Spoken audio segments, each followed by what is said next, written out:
Hi guys, is it the 12th? It's the 11th still, right? It's still the 11th, and it's time for a daily burg that is more than just music. Holy Spirit, what do you have to talk about today?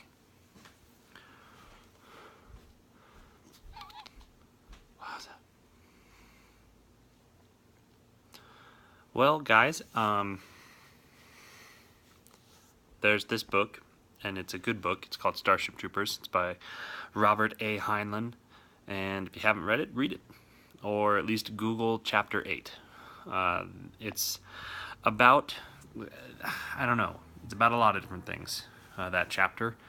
The one that I want to touch on tonight is the idea of moral sense. So that we believe that to some extent you have moral sense potentially because you're made in the image of God, and I think that's true.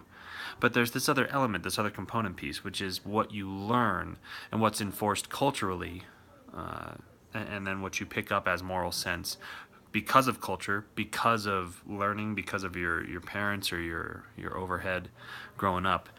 The chapter suggests an idea that I actually agree with for the most part. A character named Colonel Dubois starts discussing with his class, and he teaches history and moral philosophy in the book, that there's no such thing as a juvenile delinquent. And the justification for his premise, his suggestion there, is that a juvenile delinquent, because it's a contradiction in terms, because juvenile means that they aren't aware of their social responsibility, or at least aren't yet equipped to operate under the weight of that social responsibility.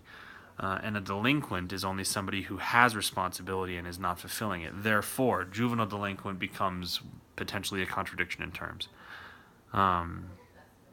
We've been talking a lot about grace that you need to have for yourself, and about the confidence that God has in you to do life well with Him.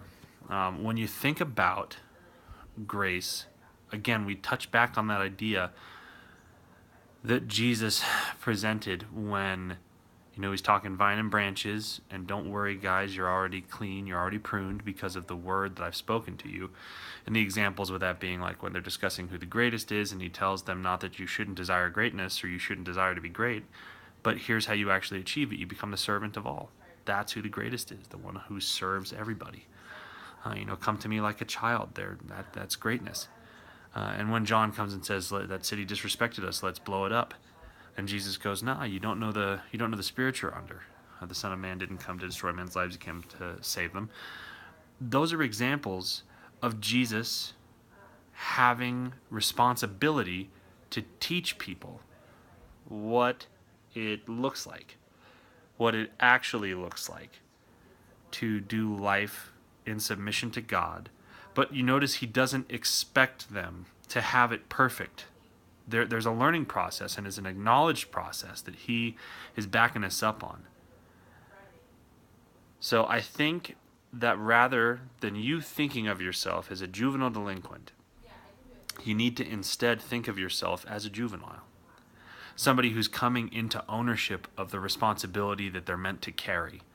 Not somebody who's supposed to have it down pat immediately. Like, you need to allow grace for yourselves. And I mean, I've got to preaching to myself simultaneously. I got to have more grace for myself, not to allow for silliness or to allow for sin ever, but more to allow for, I don't always get it right. I don't always understand. I don't always have everything perfect.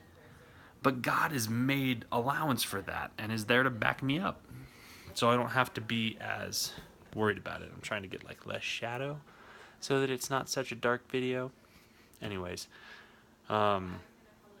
it's super worth snagging a copy of Starship Troopers if you can. It's a great book. It's a really quick read. I got my copy from a used bookstore a few days ago for $3.50. So I am stoked, and I've been highlighting it today so that I could snag stuff from it. So, Papa, is there anything else? Guys, I speak grace over you as a father and as a teacher. It's a part of what you are allowed to operate in.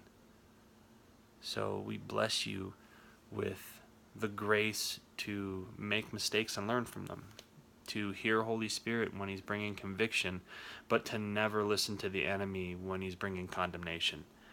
And we speak peace into your mind, that you would have clarity in how you see yourself in relation to God and how you see yourself in relation to the responsibilities that you have. Yeah. Yeah, I just bless you guys in Jesus' name. Have a great rest of your evening, and we'll see you tomorrow.